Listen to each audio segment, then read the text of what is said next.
ಇವತ್ತ ಪೌರಾಣಿಕದೊಳಗೆ ಸಾಕಷ್ಟು ಕಥೆಗಳನ್ನು ನಾವು ಕೇಳ್ತೀವಿ.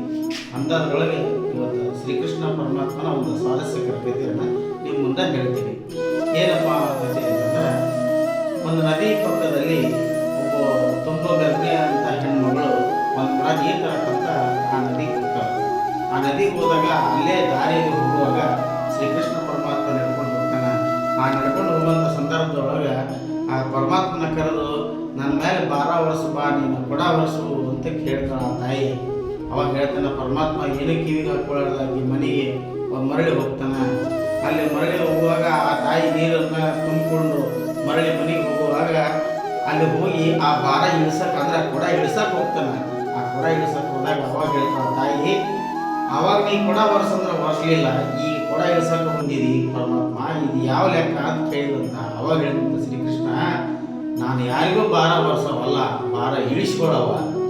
ಅದಕ್ಕೆ ಶ್ರೀಕೃಷ್ಣ ಪರಮಾತ್ಮ ಯಾವಾಗಲೂ ಕುರುಕ್ಷೇತ್ರದೊಳಗೆ ಯಾರಿಗೂ ಭಾರ ಆಗಿಲ್ಲ,